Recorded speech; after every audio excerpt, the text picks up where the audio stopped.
souhaitant une très bonne journée pour ceux qui sont du côté d'Afrique, côté d'Europe, côté d'Amérique aussi. Quand même que nous sommes ici à minuit, mais nous sommes dans une autre journée. Et donc, nous sommes déjà au 11 septembre 2020. Et nous allons tenir ce direct à partir de Toronto au Canada. Encore merci à tous qui auront le temps de se connecter ce soir. Le 7, on vous a promis de faire un direct sur le terminal de Djeno, le terminal pétrolier de Djeno. Et nous étions mardi passé que nous avons fait cette promesse. Total qui est en train de quitter le Congo, hein, vous savez, hein. Enfin, le moins de pression. Parce que le terminal de Djeno, le contrat arrive à maturité le 5 octobre 2020, donc dans quelques semaines. Hein. Donc il y a du marchandage qui commence. Voilà pourquoi vous avez vu Sassou a fait du chantage, hein, en voulant ramener Emmanuel Macron à Brazzaville le 27 octobre 2020. Total est en train de vouloir partir, mais sans aider le peuple congolais à se débarrasser de Sassou. Vous voyez, le mauvais cœur, hein, de ces gens-là. Ils sont très mauvais. Si je vous dis, hein, ces individus-là sont mauvais. Vous voyez, ils ont tué le peuple congolais, ils ont rendu riche le Néron tropical, nous appelons Sassou, et là, Total veut se débarquer du Congo, sans pourtant aider le peuple congolais à se débarrasser du diable qu'eux, ils ont installé. À suivre. Voilà. Bon, on avait promis le lendemain, malheureusement, on n'a pas eu le temps, donc il est question de le faire aujourd'hui. Cette nuit, tard, parce que nous sommes des couches tard. Voilà. Mais c'est une façon de pouvoir respecter sa parole, donc on a tenu à notre parole, on tient à le faire.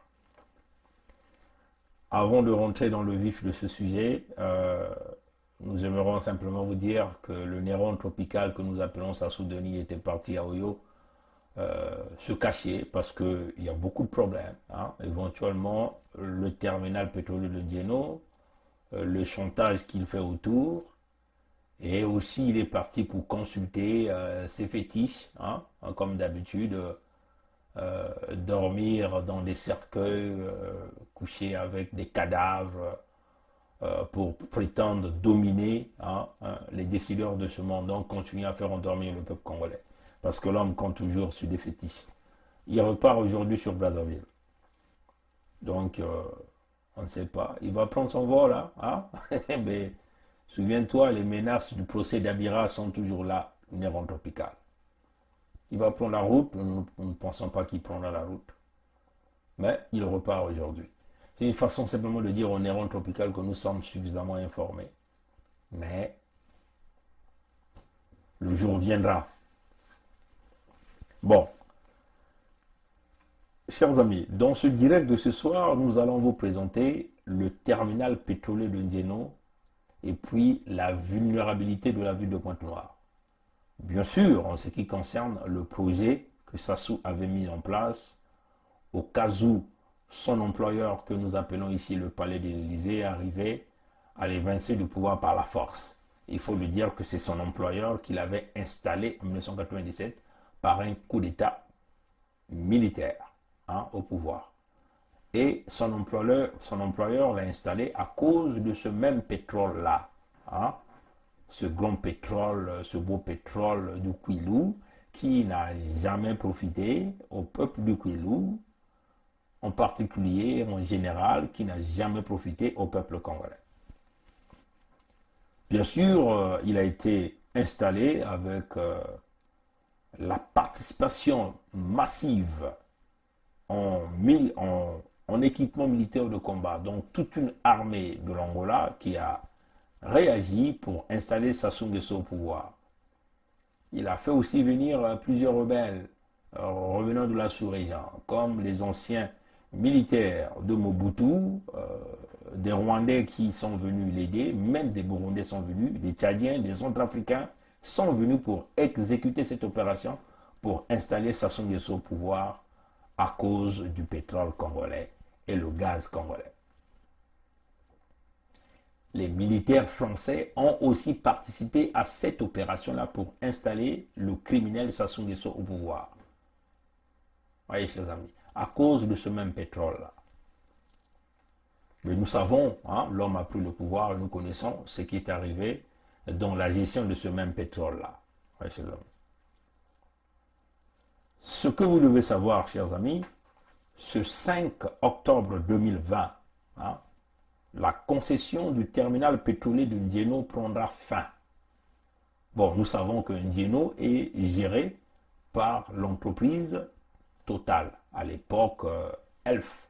Mais moi, j'ai toujours considéré, on a simplement changé l'emballage, mais c'est toujours Elf et les mêmes méthodes qui continuent à s'appliquer pour pérenniser le pouvoir auprès du fils Mboshi, qui a simplement pris le pétrole du Congo, le gaz du Congo, comme étant des ressources naturelles qui lui appartiennent. C'est comme si le Dieu le Tout-Puissant, le Créateur, la nature qui nous a donné ce pétrole-là, avait dit ce pétrole-là ne va t'appartenir que au fils Mboshi, hein, que Pitlo Yabetoina, Kenamaluango, Yakele Yamwana Yamboshi, Yinabake Bokrak Sassou Nguesso.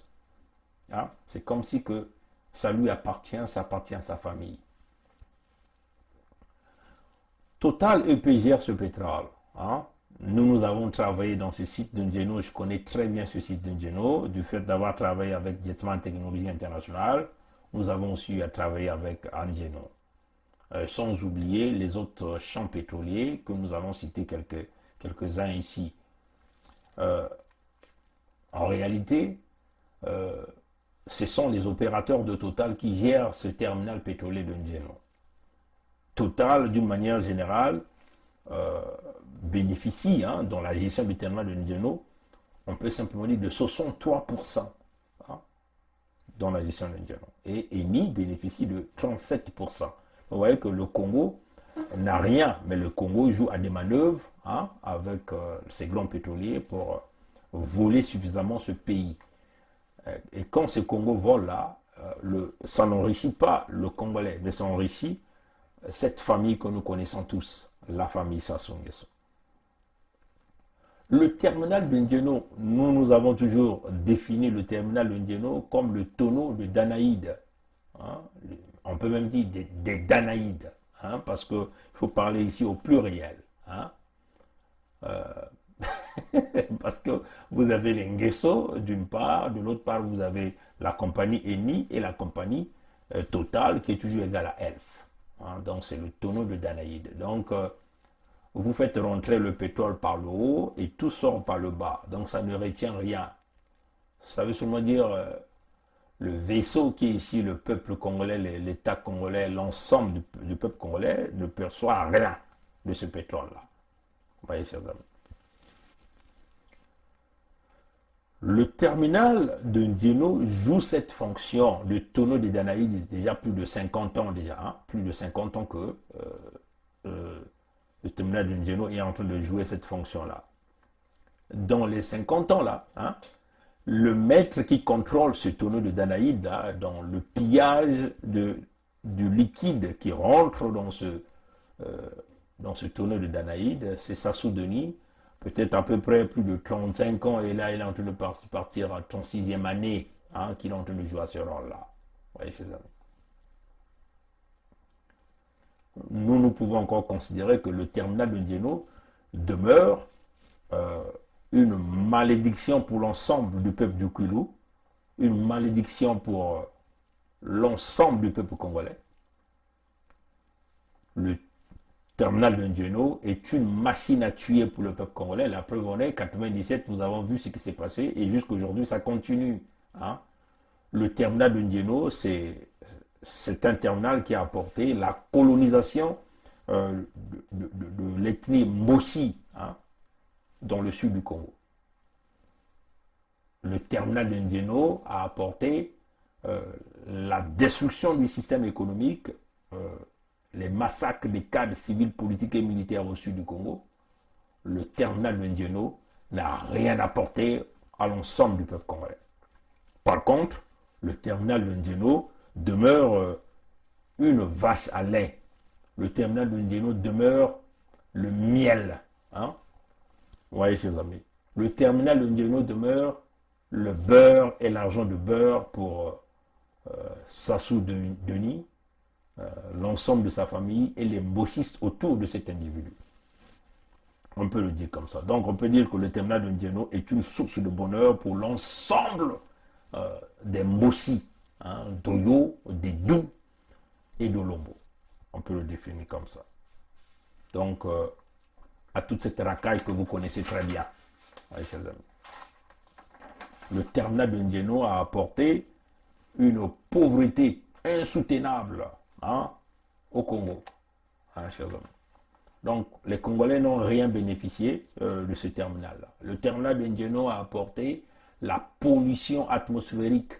Tous ceux qui vivent autour de Ndieno, même dans les quartiers Mpaka 120, vous diront les odeurs nauséabondes, hein, qui reviennent vers Ndieno. Donc, éventuellement, les odeurs de l'œuf pourri que nous appelons le H2S, qui est un gaz toxique qui tue à la vitesse grand V. Mais l'ensemble des populations qui vivent dans ce périmètre-là souffrent très souvent des pneumopathies, de beaucoup de maladies respiratoires. Et éventuellement, la mort à la vitesse grand V.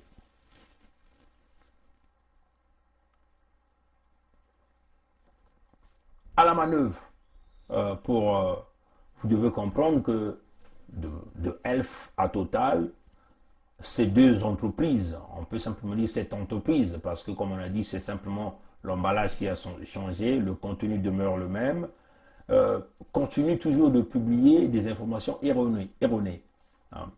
Ils vous disent toujours que, bon, vous savez que le terminal de Ndieno est là, je crois que depuis 1972, hein. Ils vous disent toujours que le terminal le Congo produit 220 000 barils par jour, hein. Ça c'est selon les statistiques de 2015. Vous comprenez que ces informations sont complètement erronées jusqu'à ce jour. Mais Total continue de vous donner toujours les mêmes informations, hein, que le Congo ne produit que 200 et quelques mille barils par jour, ce qui est totalement faux, hein, parce que les champs nord de Mo, hein, Mo Nord, donc en eau profonde, en haute mer, les nouveaux puits qui ont été découverts, tous ces champs, uniquement ces champs dépassent énormément les 220 000 de production, 220 000 barils par jour. Donc on ne peut pas nous dire que le terminal de Ndieno ne pompe que 220 000 par jour dans les tankers, hein, chers amis. Le terminal de Ndieno, quand vous essayez de regarder le traitement du pétrole brut, c'est à peu près 95% de la production. Donc on peut simplement dire 100% de la production, en dehors des plateformes comme COSA, qui a des possibilités de faire la liquéfaction du gaz, hein. La plus grande partie du pétrole brut est traitée là au terminal pétrolier de Ndieno. Donc vous voyez que ce que les Congolais doivent se poser, les Congolais ont toujours posé cette question depuis que ces compagnies-là exercent dans ce pays. Le terminal pétrolier de Ndieno fonctionne, mais les gens se disent toujours, mais ce pétrole-là part où? Ça sert qui? Puisque le Congolais ne bénéficie pas de ce pétrole-là. Oui, chers amis. Ce sont des questions que les Congolais se posent. Mais pour ceux qui aiment lire et aiment aller chercher, ils peuvent aller encore chercher la réponse, hein, de où part le pétrole du Congo, dans le documentaire réalisé et produit par la chaîne française que nous appelons M6 sur ELF, hein, ELF/Total, parce que ELF c'est égal à Total, sur ELF. Donc si vous allez à YouTube, hein, vous tapez comment ELF a pillé le pétrole du Congo-Brazzaville. Hein. Allez-y à YouTube, vous tapez comment ELF a pillé le pétrole du Congo-Brazzaville. Donc vous allez comprendre où part le pétrole du Congo dans ce documentaire-là. Affirme l'ancien président de la République, Pascal Lissouba. Selon lui, le Congo ne savait même pas combien de pétrole était extrait de son sous-sol. nous ne savions rien de ce qui se passe et nous n'avons même pas la quantité du pétrole qui sortait de notre pays. Nous ne la connaissons pas. Vous voulez dire que les autorités congolaises ne la connaissaient pas. ne connaissaient pas la quantité de pétrole extraite de leur sol? Par quel moyen? Pour le savoir, il aurait fallu que les Congolais puissent se rendre ici, sur cette bouée qu'on devine plus qu'on ne la voit. Loin des regards, c'est là que les pétroliers viennent charger le pétrole. Seulement voilà, les navires sont elfes, les employés sont elfes, les chiffres sont donnés par elfes, et les autorités du Congo assurent qu'elles n'ont pas les moyens d'aller vérifier. Gilbert Songuissa a dirigé pendant plusieurs années les services de contrôle pour le ministère des Pétroles. Selon lui, c'était mission impossible, ou presque. Pour aller contrôler, naturellement, il faut faire appel aux moyens des compagnies pétrolières. C'est-à-dire que vous-même, est-ce que vous aviez vos propres bateaux, vos propres hélicoptères pour pouvoir aller sur les plateformes? Non, pas du tout. Vous aviez combien de bateaux? Je vous ai dit pas du tout, donc 0 bateau. Même pas une pirogue. Au large de ces plages, des quantités de pétrole importantes auraient ainsi été acheminées sans que les officiels congolais n'en soient mis au courant. Parfois même, des navires entiers. Et un pétrolier de 100 000 tonnes, cela représente près de 100 millions de francs qui échappent aux caisses du pays. On appelle ça une cargaison fantôme. Interrogé sur la question, Loïc Lefeuc-Prigent ne dément pas qu'il y en ait eu. Il y a des cargaisons qui sont produites et qui n'ont jamais été officiellement. Dans ce documentaire, hein, on va prendre quelques lignes, vous allez entendre beaucoup de témoignages. Par exemple, de M. Loïc Lefeuc-Prigent, qui est ancien patron de ELF. Il disait, je cite, « Un pillage occulte, clair, net et républicain. » Si vous allez suivre cette vidéo, donc ce que je vous ai dit, comment ELF a pillé le pétrole du Congo-Brazzaville. Vous allez entendre des témoignages.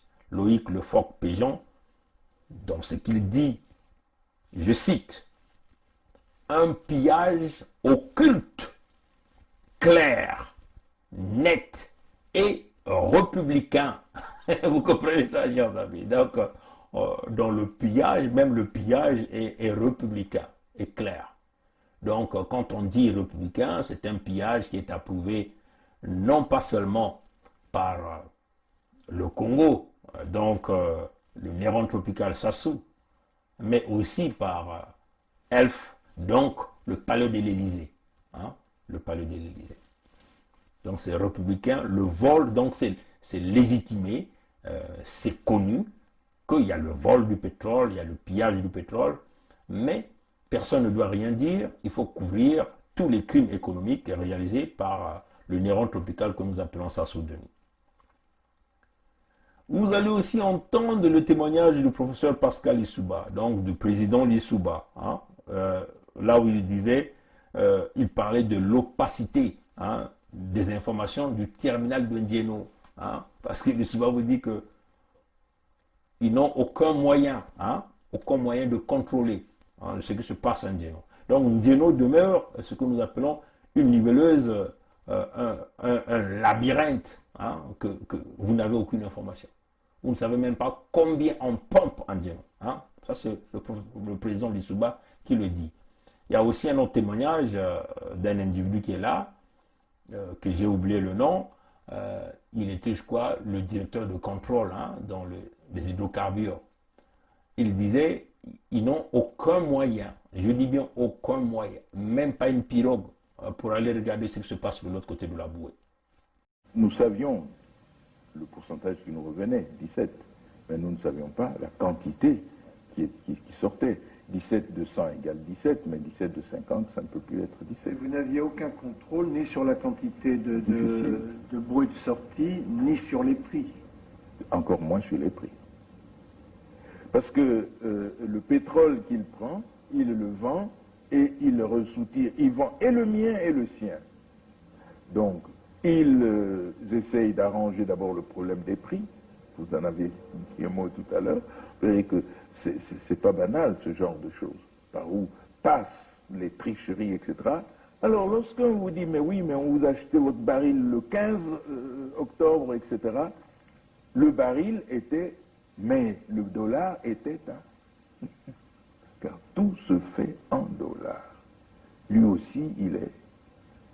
Alors donc, ils choisissent, ils savent à quel moment ils vous lancent le prix le prix. Ce prix, s'il y a un creux entre ce prix et celui du dollar, le différentiel, bien entendu, ça se gère entre tout un tas de gens dans le détail desquels moi je ne rentre pas, voyez-vous, c'est pas. Il y a un autre point, une épée de Damoclès sur ma tête, c'est que ils allaient s'arranger pour faire toujours des déficits. Et je vois que vous souriez, donc vous connaissez bien la musique. Alors, nous sommes obligés de jouer avec tout un tas de gens. Alors, je dis, écoutez, ça, je laisse gérer ça par les ministres intéressés, plus le ministre des Finances, et puis ils vont voir ça avec, etc. Mais nous étions à deux doigts de mettre en place cet audit, mais, comme je vous ai dit tantôt au début du machin, rien que le mot audit est déjà conflictuel. Bon, les pétroliers disaient avoir investi beaucoup d'argent et donc le niveau d'amortissement était extrêmement important et ne permettait pas à ces sociétés de faire des bénéfices. Nous arrivions donc à une situation où, en fait, en dehors de la redevance, on n'avait plus d'impôt sur le bénéfice des sociétés. On arrivait parfois à 0 francs. Oui, chers amis. Donc, un secret de polichinelle qui demeure entre les mains de Total seul, peut-être aussi avec les partenaires de Total que nous appelons ici le Néron Tropical et Sassou Denis. Vous allez aussi entendre dans cette vidéo que nous avons dit comment Elf a pillé le pétrole du Congo-Brazzaville à YouTube. Vous allez entendre le témoignage du ministre des Finances, du professeur Pascal Lissouba que nous appelons Ngila Mongunga Nkombo. Voilà, Ngila Mongunga Nkombo, paix à son âme. Paix aussi à l'âme du professeur Pascal Lissouba, le président Lissouba, lui aussi n'est plus en vie. Mongunga disait, dans ses témoignages, il parlait de la décote de 5 $ par baril. Donc, soit 30% sur le prix du baril qui était alors entre 15 et 16 $. Donc, vous voyez que Total vendait le baril peut-être sur le marché, peut-être à 100 et quelques dollars à cette époque. Mais nous, notre pétrole que Total récupérait, il achetait à 15 et quelques dollars, 16 et quelques dollars. Oui, chers amis. Bon, Elf c'est égal à Total. Mongunga Nkombongila, dans cette vidéo, il parle même d'une recette de 10 000 francs CFA par mois, donc à peu près 1500 € par mois pour le Congo. Des recettes pétrolières du Congo par mois de 1500 €, donc 10 000 francs CFA, 10 000 francs français. 10 000 francs français. Ça, c'est comme M. Mongunga. Si vous allez voir cette vidéo, allez-y sur YouTube, vous tapez, vous allez voir, vous allez en comprendre. Le titre en réitère encore comment Elf a pillé le pétrole du Congo-Brazzaville.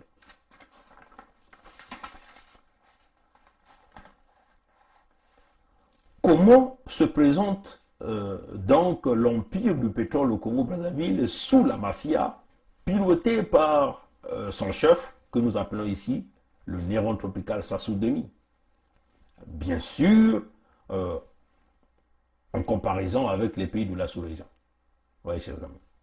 Prenons par exemple l'Angola, avec la compagnie nationale que nous appelons la Sinangol.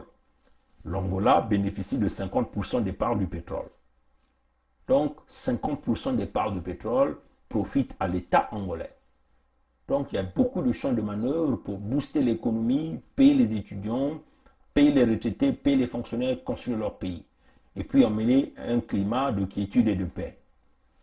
Donc, une redistribution nationale des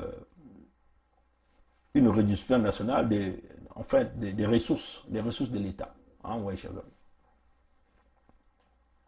Prenons aussi la Guinée équatoriale de Obiangema. Il faut d'ailleurs signaler que du côté de l'Angola, le président Lorenzo a mené, quand il a pris le pouvoir, il s'est mis à traquer tous les criminels financiers. Un des fils de Santos est en prison, la fille de Santos est poursuivie. Voilà, on lui demande de rembourser des fonds. Je crois qu'il y a des poursuites internationales qui ont été lancées contre elle, mandat d'arrêt international aussi contre elle. Vous voyez, chers amis, c'est une véritable traque pour récupérer les fonds de l'État. Vous voyez, chers amis, on ne vole pas l'État. Donc, commission de lutte contre la fraude et la corruption, c'est ce que le président Lorenzo a mis en place. Donc ça, c'est bien une bonne chose. Vous voyez, chers amis. Prenons la Guinée équatoriale d'un autre dictateur aussi, et pourtant, de Obiangema. La compagnie d'État que nous appelons la G-Pétrole, a à peu près 30% des parts du pétrole à l'État. Donc, encore, il y a un champ de manœuvre pour maintenir le paiement des salaires, le paiement des pensions, le paiement des bourses, rehausser le tissu social, payer les services sociaux, l'approvisionnement en eau potable pour tous, pas les forages, mais les canalisations, des conduits appropriés pour pouvoir approvisionner les citoyens avec de l'eau potable, la construction des barrages hydroélectriques pour approvisionner le pays en produits énergétiques, vous voyez, chers amis. La construction des routes, vous voyez, chers amis. Donc, l'assainissement des villes. C'est ça la vision globale d'un véritable gouvernement. Donc, on essaie de minimiser la corruption, mais on essaie quand même d'injecter beaucoup dans l'État. Donc, ça évite ce que nous appelons les troubles sociaux, vous voyez, chers amis. Donc, la compagnie d'État, 30% des parts du pétrole du Congo. Le cas du Congo-Brazzaville avec la compagnie d'État que nous appelons la Société nationale de pétrole du Congo, la SNPC, à peu près entre 10 et 15% des parts du pétrole. Vous voyez, chers amis. Tout ça pourquoi? Parce que Sassou est allé vendre son âme au diable, bien sûr en piétinant sur le sang du peuple congolais. Alors que le président Lissouba avait revu la part du Congo en ayant même en tête la création de la Société nationale des pétroles du Congo. La Société nationale des pétroles du Congo, c'est une création du professeur Pascal Lissouba. Voyez, ses amis. Donc, quand il a visé 35%, il pensait déjà certainement au deuxième mandat pour dire qu'il fera du Congo une petite Suisse dont le Congo devait décoller. Malheureusement, le Néron tropical est venu donc effacer le rêve de tout un fils congolais en acceptant 10% ou 15% de la part du pétrole du Congo. Là encore, ces 10% ou les 15% ne profitent pas à l'État congolais, mais ça profite vraisemblablement aux gens du clan de cette famille. L'avenir d'Emboshi. L'avenir d'Emboshi. L'avenir d'Emboshi. Et qu'après, ça souffre que serait l'Emboshi. Il faut qu'on réfléchisse.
Donc, On peut simplement dire que dans la gestion du pétrole du Congo avec les partenaires de Sassou, puisqu'il s'agit ici du terminal de Ndjeno qui est géré par Total, Total tire plus de profit au Congo-Brazzaville qu'en Angola. Hein. Si on essaie de comparer, on peut simplement dire que 3 fois plus au Congo-Brazzaville par rapport à l'Angola et 2 fois plus au Congo-Brazzaville par rapport à la Guinée équatoriale de Obiangema. Donc, par rapport à ça, vous pouvez comprendre qu'il n'y a pas de raison pour Total de laisser le Congo-Brazzaville. Hein, même quand certains nous disent, oui, Total commence à vouloir laisser.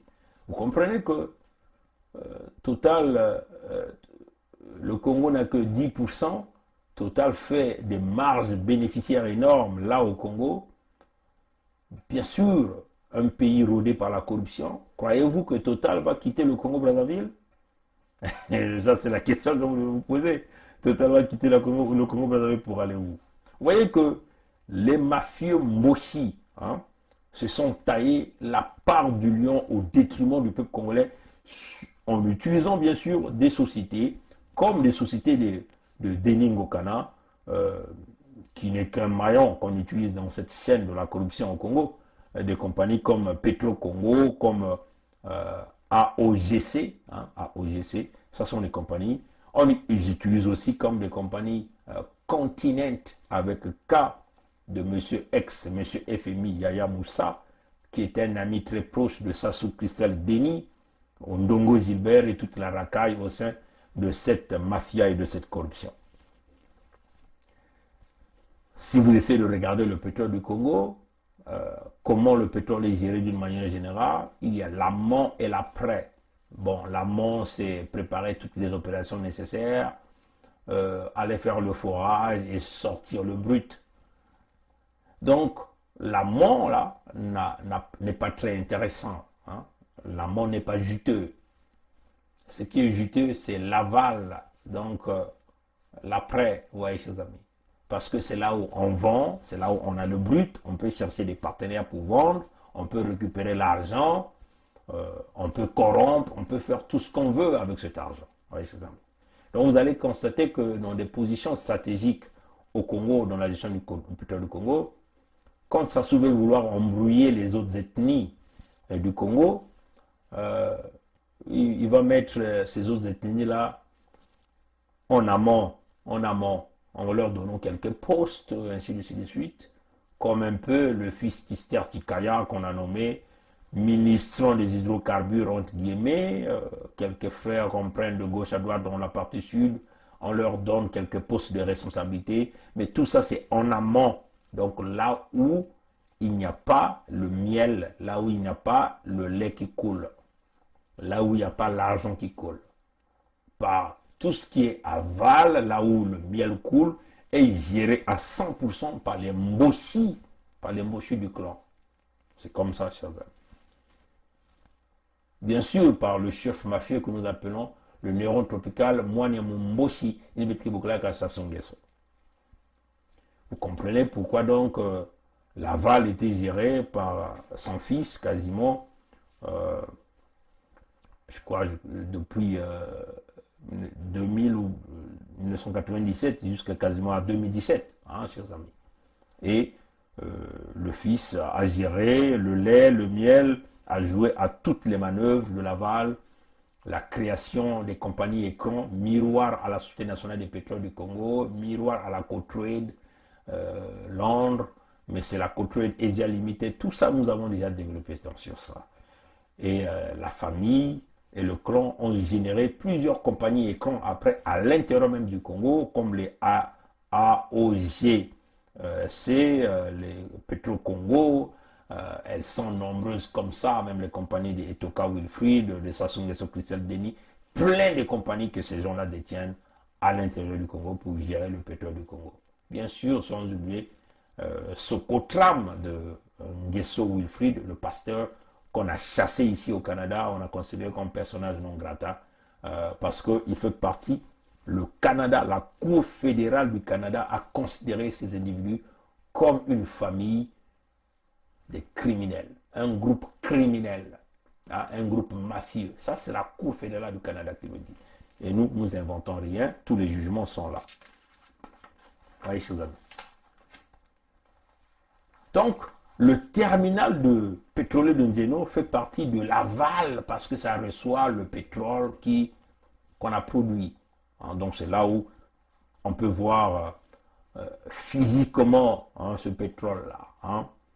Et c'est aussi là qu'on peut jouer à toutes les manœuvres nécessaires. C'est-à-dire que ce que nous appelons la disparition des cargaisons officielles hein, par les Nguesso.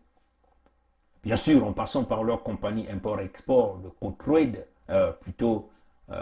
Socotram, hein, de Wilfred Nguesso, qui loue des tankers de gauche à droite qui basculent. Donc on vient charger des tankers qui disparaissent. On les a développés là-dessus. Les chargements des cargaisons fantômes dont Loïc Lefort-Péjon a évoqué dans cette vidéo dont nous sommes en train de vous parler. Comment elle a pillé le pétrole du Congo-Brazzaville, ça est là sur YouTube. Allez-y prendre cette vidéo, téléchargez ça parce que avec le bruit que nous faisons, peut-être qu'ils peuvent même supprimer ça.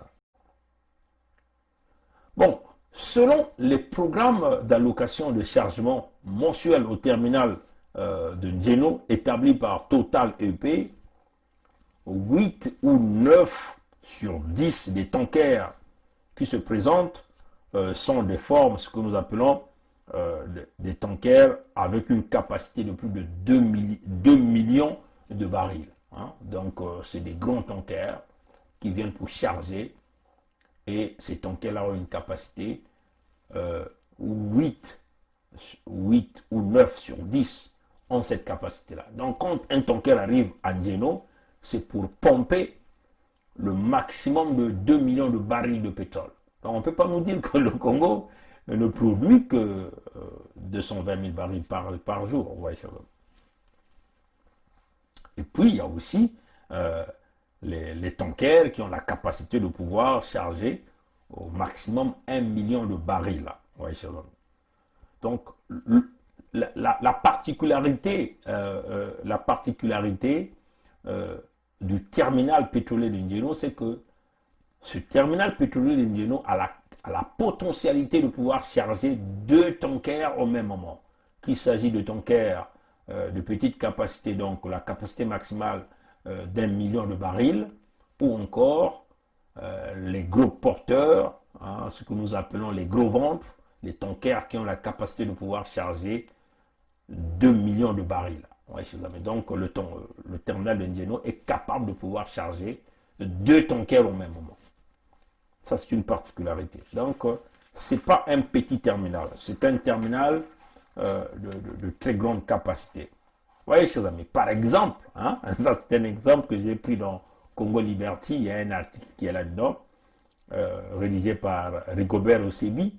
Et donc, cet exemple-là vous parle. Le 14 juillet 2019, un tanker de grosse capacité, donc de 2 millions de barils, le tanker que nous appelons New Coral, pavillon hongkongais, hein, était en chargement au même moment qu'un tanker de moyenne capacité, donc un tanker de 1 million de barils. Et ce tanker-là s'appelait Cap-Pierre, pavillon libérien. Hein. Il dit Duronave, basé à Anvers. Donc ces 2 tankers-là chargés au même moment. Et personne ne connaît le nombre exact de barils que ce tanker-là avait chargé, à l'exception de Total lui-même, Total EP Congo, ou les Mochis au service du pouvoir, ou les opérateurs qui étaient là. Ah, parce que le président de Souba vous avait dit qu'il n'avait aucun moyen de contrôler et de savoir combien de barils pouvaient être pompés à partir de la bouée de Ndjeno à un tanker. Donc les Congos n'avaient pas ces capacités et ces moyens-là. Oui, chers amis. Donc on peut simplement dire que sauf le camp mafieux qui connaissent exactement combien de barils avaient été pompés ce jour-là.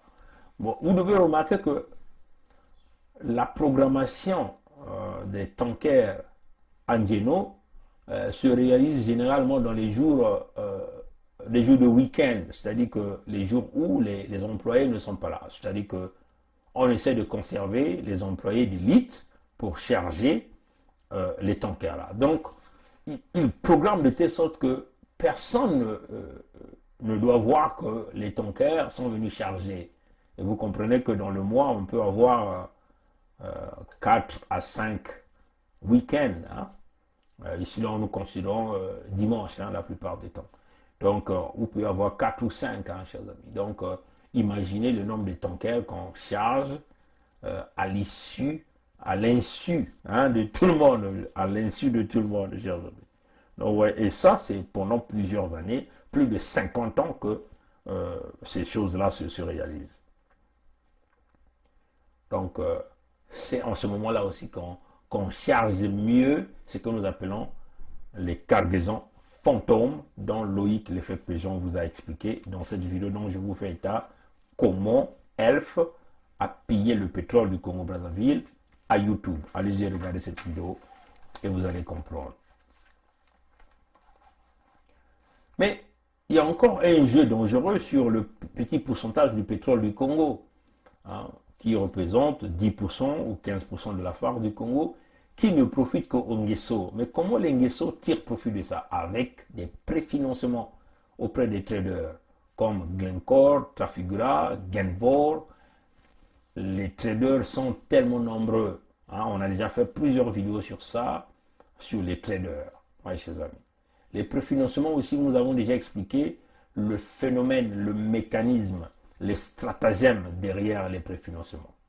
Donc les préfinancements, c'est simplement un rouleau compresseur qui existe entre les compagnies pétrolières mères, que nous appelons Total, Eni, l'Enguesso, avec leurs compagnies écrans qu'ils ont mis autour de cette production, les banques, vous voyez, chers amis, les traders, les avocats, tout le monde est impliqué.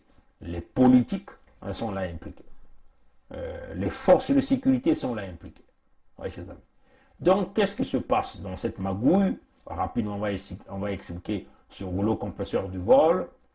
La magouille Nguesso met en jeu leur bureau d'avocats qui travaillent avec eux pour aller chercher des capitaux sur le marché. Et on va simplement, la plupart du temps, consulter des traders qui sont aussi dans cette même escroquerie avec eux. Par exemple, Genvor, aujourd'hui, est en procès en Suisse. Et il y a des gens qui ont été mis en prison pour ça, hein, condamnés pour ça. Ce qui se passe, c'est que leurs avocats signent des contrats avec des traders. Les traders aussi travaillent avec des banques. Donc, même les banques sont là impliquées. BNP Paribas de Suisse joue un rôle très important dans cette mafia, hein, qui consiste à huiler les dictatures en Afrique, hein, d'une manière générale, et plus particulièrement au Congo-Brazzaville, surtout le régime du Néron tropical que nous appelons Sassouline. Donc une combine entre les avocats, les traders et les banques sortent des sous, donnent aux traders, par une forme de dette, vous voyez, chers amis, avec des intérêts, mais les traders savent qu'ils vont récupérer plus que ça, 2 fois, 3 fois, 4 fois, 6 fois ce qu'ils prennent quand ils vont vendre le pétrole. Donc ils font des bénéfices colossaux, hein, chers amis. Donc, traders récupèrent l'argent, le cash, chers amis, on huile toute la machine d'Enguesso, ils récupèrent le cash et ils vont donc programmer de pouvoir donner la part du pétrole du Congo à ces traders. Donc vous voyez qu'à l'heure où nous sommes en train de parler, ils ont déjà bradé la part du pétrole du Congo peut-être entre 10, 15 à 20 ans, hein, chers amis. Donc voilà pourquoi le régime de Sassou ne fonctionne qu'avec des préfinancements, de l'argent cash. Et c'est éventuellement sur cet argent que vous voyez que ces Nguesso-là s'achètent des biens partout, hein. On a parlé déjà de Miami Gate, de Sassou Nguesso Christelle Denis. On a parlé de Nguesso Edgar. On a parlé de Obami Itou. On a parlé de Ondongo Gilbert, de Bouya Jean-Jacques, Nguesso Edgar aussi, Nguesso Wilfried, Maxime Ganzion, Antoinette Thibauta. Bref, on a parlé déjà de tout ce monde-là. Ceux qui ont l'habitude de nous suivre sont déjà bien informés. Donc vous voyez que les Nguesso ne tournent qu'avec le cash, ils prennent, et le pétrole du Kouilou, hein, le pétrole de Malouangoa, le Malouangoa ne voit rien que du bleu, du noir. le roi se contente des petits 20 millions de francs CFA qu'il reçoit par année, parce qu'il faut savoir que le royaume est traité comme une association, hein, par les Nguesso. Donc le pétrole, c'est pour Sassou et sa famille.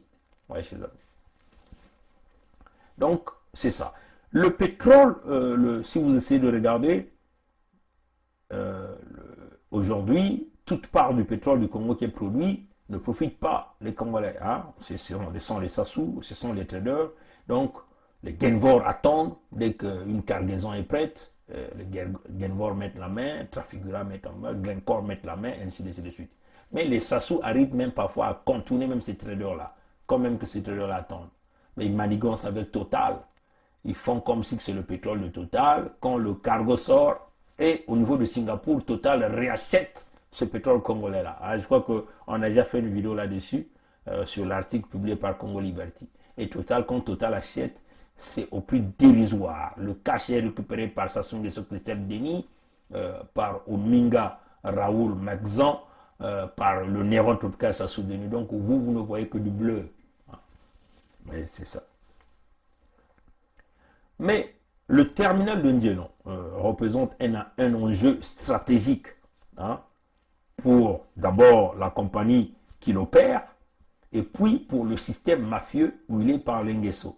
Donc aujourd'hui, la compagnie qui opère le terminal de Ndiéno, c'est la compagnie Total EP. Hein, Total.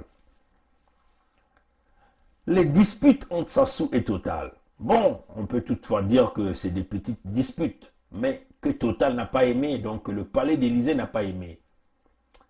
Malgré que le palais d'Élysée n'a pas aimé, mais par le biais du système de la France-Afrique, les élites politiques continuent de tirer leur part du gâteau, parce qu'on leur dépose le cash dans des valises.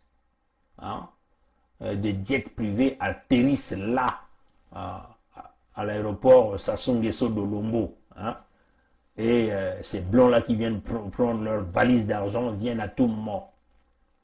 Et c'est ce qui fait qu'on essaie de camoufler les petits contentieux qui existent.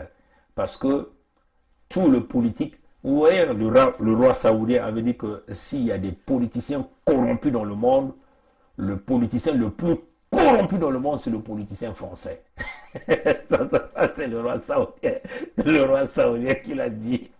Ouais, le roi saoudien a dit, le politicien le plus corrompu dans le monde entier, c'est le politicien français. Ça dit que tu peux corrompre le politicien français même avec du yogourt.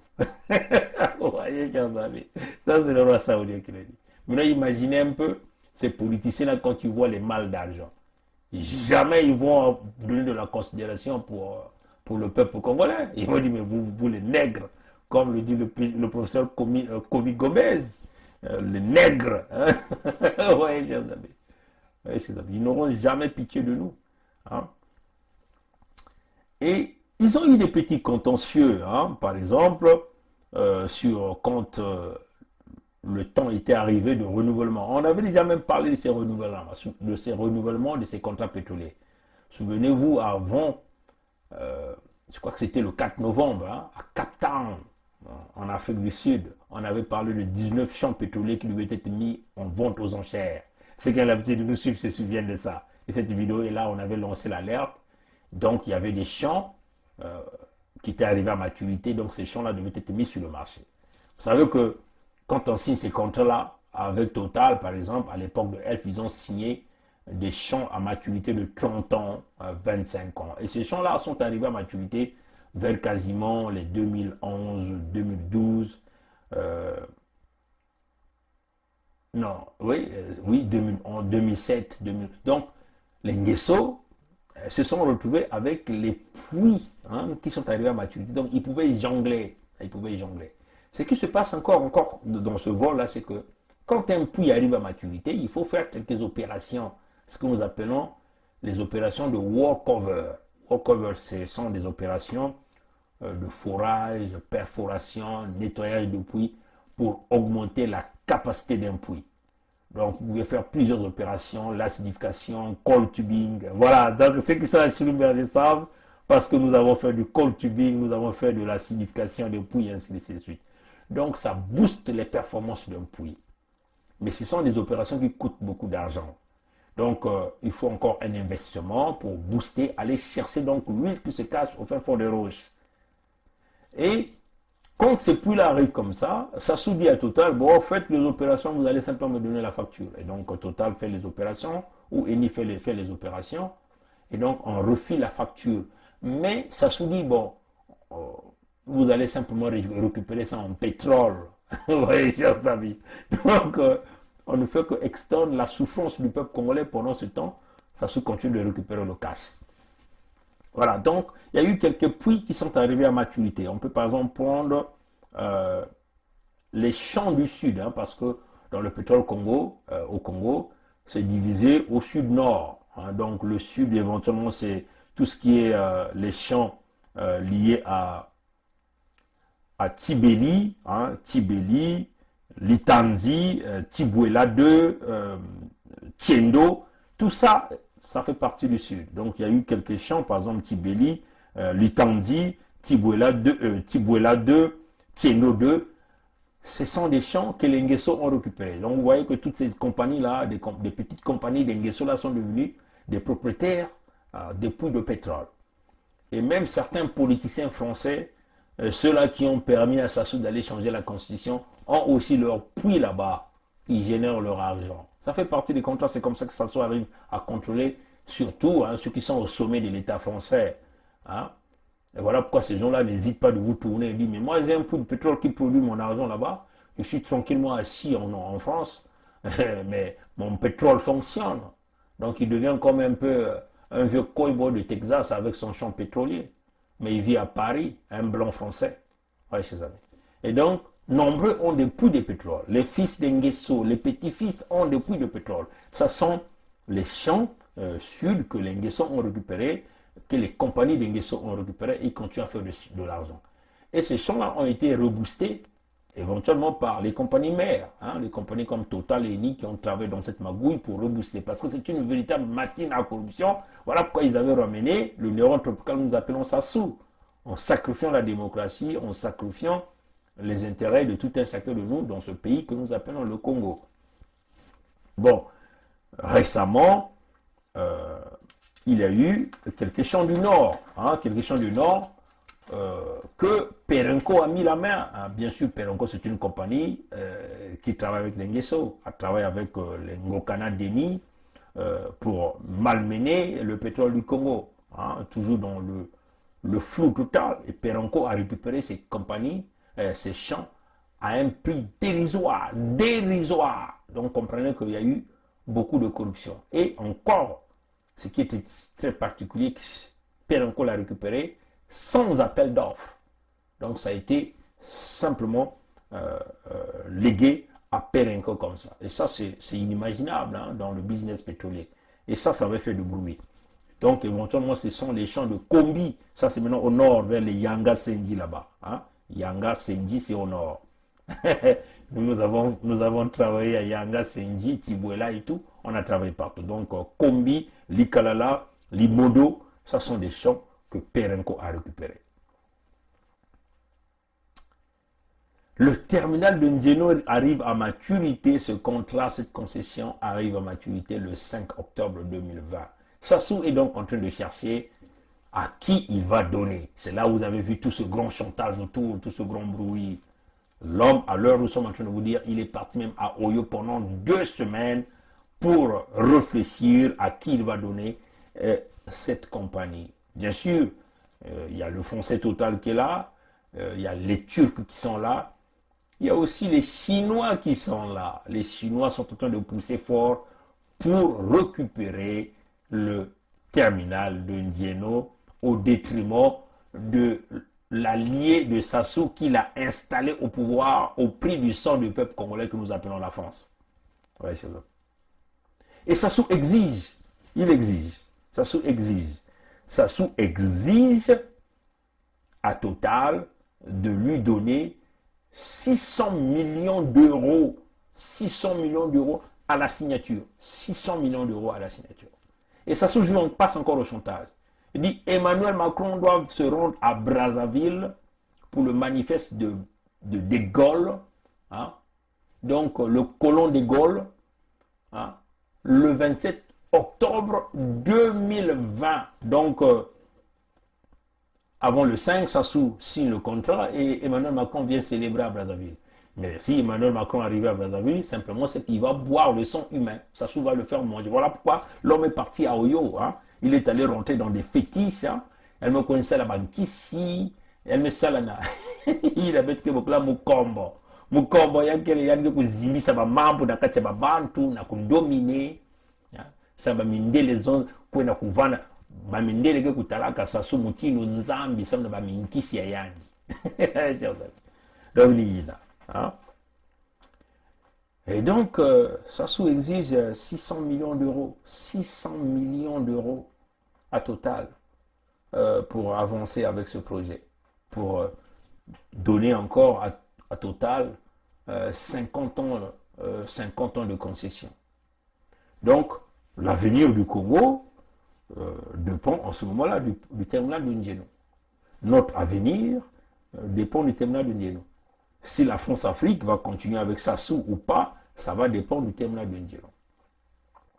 Donc, Sassou a déjà fait ses calculs dans les 600 millions d'euros. Les 600 millions d'euros, j'ai essayé de faire la conversion en considérant que 1 euro est égal à 655,997 francs CFA. Donc, c'est à peu près 393 milliards 574 millions de francs CFA. Sassou exige. Sassou a déjà fait ses calculs. Il va mettre 50 milliards de francs CFA pour le paiement des salaires, éventuellement pour essayer d'assurer un bon climat social, donc apaiser les tensions, faire que les gens continuent de l'acclamer, ramener un peu le sourire auprès du peuple congolais. Voilà. Il pense mettre 20 milliards pour organiser les élections où il va frauder. Voilà pourquoi vous avez vu les Pascal Satima-Diala, les Mounari, les Kolela sont déjà au niveau de Paris pour essayer de convaincre la diaspora qui vont aller donc négocier pour acclamer Sassou. Mvuo est en train de faire le tour au niveau du Congo pour parler d'une concertation de Moulou Raymond Zéphirin. Une concertation, c'est le dialogue, donc chacun viendra. Comme un peu ce que la fausse opposition politique de Nsatima Biala Pascal a fait à Diata, et les Boao qui vous ont menti, ils vous ont aveuglé, et le PCT est allé faire donc un dialogue à Sibiti. Donc vous voyez que les mêmes manigances que vous connaissez bien, la machine Sassou. Donc il va mettre 20 milliards pour que tout un chacun puisse avoir ses enveloppes et lui donner le haut le main pour encore aller frauder à 2021. Bon, le reste, donc à peu près 323 milliards 574 millions, c'est éventuellement pour l'achat de conscience, sa protection. Sa protection, il s'agit ici de payer les mercenaires, payer les rebelles, corrompre le système huileux de corruption de la France-Afrique, l'Occident, donc ses lobbying, corrompre les politiciens, les leaders du monde entier pour qu'on lui permette de se rester là. Éventuellement, il faut s'assurer en armement, s'acheter des armes, continuer à acheter des armes, et puis l'enrichissement personnel d'Enguesso. Ça, c'est des calculs de Sassou. Tout en sachant que les 30 000 milliards de l'argent du Congo qu'ils ont déjà volé, l'argent des générations futures, il n'a même pas envie de toucher ça, quoi. Il veut continuer. Il souffre de la bouloumie d'argent, Sassou, de la bouloumie. Donc ce qu'il a volé là, il n'a même pas envie. Sassou préfère même brûler un certain nombre de billets. Souvenez-vous, on vous avait dit que Sassou avait déjà brûlé les billets. Là, Oyo, des billets qu'il avait mis dans les bunkers personnels, qui avaient plus de l'humidité, donc il a brûlé des tonnes et des tonnes d'argent là-bas. Donc voilà le plan de l'homme, comment il pense gérer les 600 millions d'euros, donc les 393 milliards 574 millions de francs CFA. Total hésite. Total hésite encore. Est-ce que Total va accepter? Nous ne savons pas. Mais Sassou a procédé aux menaces. Quelles sont les menaces? Il a emmené donc le partenaire chinois sur la table. Il a emmené donc la Turquie. Vous voyez qu'ils vous ont joué un scénario en vous disant mon coco est parti se soigner en Turquie. Nous avons toujours boudé ça. Ah. Bon, quand même que nous avons dit que comme Maître Bouanga nous a présenté la photo que le général est vivant, jusqu'à ce jour, nous n'avons plus vu ni de nouvelles. Ibouanga est porté disparu jusqu'à ce jour. Aucune nouvelle du général Mokoko. Nous ne croyons pas que Mokoko a été soigné en Turquie parce que même sa fille s'est rendue. Ils ont camouflé l'information de sa fille. Ça n'a aucun sens. Donc peut-être que Metsena avait raison. Peut-être. Vous voyez, chers amis. Donc la Turquie, c'est le partenaire de Sassou. Souvenez-vous qu'il avait fermé le port de Pointe-Noire pendant beaucoup de jours pour faire le déchargement et le transport de toutes les armes que la Turquie lui a livrées. Chers amis, vous vous souvenez de ça. À l'heure où nous sommes en train de vous parler, l'aéroport de Sassou Nguesso, l'aéroport Sassou Nguesso de Lombo, c'est comme ça qu'il faut appeler ça, parce que vous ne connaissez pas que cet aéroport-là s'appelle l'aéroport Sassou Nguesso de Lombo, travaille 24 heures sur 24. D'habitude, ça ne travaille pas 24 heures sur 24. Ils ont mis un shift de nuit pour réceptionner les équipements de combat militaires, les matériels militaires, le personnel militaire. C'est ce que nous sommes en train de vous dire, ça c'est pour la sécurité. Donc, une note était sortie pour maintenir les agents de la NAC, donc l'Agence nationale de l'aviation civile, pour faire rouler, fonctionner cet aéroport pendant la nuit, pour des vols de nuit, parce que Sassou ne veut pas que ça puisse fuiter, parce que du côté de Pointe-Noire, il y a tellement le système baie vitrée, tout le monde voit tout le monde écoute tout le monde parle à tout le monde là-bas. Il a donc voulu que ça soit un pont aérien. Peut-être depuis la Turquie, Ankara ou Istanbul, direct à Olombo, ou comment. C'est ce qui est en train de se passer. Donc ça se passe pendant la période, je crois, du 26, je crois, nous sommes en septembre, 26 août au 25 septembre, la nuit. Donc c'est ce qui est en train de se passer. Parce que Sassou ne peut pas ouvrir l'aéroport la nuit sans pourtant rien ne se passe. Ça n'a aucun sens. Oui, chers amis. Mais il réceptionne ces armes-là parce qu'il sait que peut-être que dans sa tête, il calcule avoir niqué son partenaire qui lui a mis au pouvoir, donc niquer la France. Donc il se prépare militairement à riposter farouchement contre la France. D'ailleurs, c'est ce que nous allons vous dire dans la deuxième partie. Pour riposter contre la France. Donc Sassou ne veut pas aller seul, donc il va faire couler même les militaires français qui lui ont apporté au pouvoir. Voilà pourquoi l'homme s'approvisionne en armes. Bien sûr que si Sassou donne le terminal de N'Djeno aux Turcs ou aux Chinois, mais ils vont travailler avec les compagnies d'Nguesso, donc AOGC, Petro-Congo, l'homme de main, c'est Denis Ngokana. Est-ce que Perenco aussi va venir? C'est certain, Perenco sera là, parce que Perenco a déjà pris beaucoup de champs au niveau du Gabon. Au niveau du Gabon. Ce que vous devez savoir, chers amis, c'est que c'est une situation compliquée qui peut avoir des impacts directs sur les populations de la ville de Pointe-Noire. Donc, je vais simplement rentrer directement dans la deuxième partie de ce direct pour vous parler de la vulnérabilité de la ville de Pointe-Noire. L'avenir d'Mbouchi. L'avenir d'Mbouchi. L'avenir d'Mbouchi. Et qu'après, ça souffre que serait l'Mbouchi. Il faut qu'on réfléchisse.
cette bousculade entre le terminal pétrolier de Ndjeno, Sassou Nguesso et les Chinois qui veulent s'embarquer risque de se terminer par un bain de sang, hein, chers amis, dans le contexte où Sassou Nguesso venait à livrer le terminal de Ndjeno aux Chinois ou aux autres partenaires au détriment des intérêts des gens, parce que lui aussi il a signé un contrat à vie, hein, avec la France, pour que la France continue de piquer les intérêts.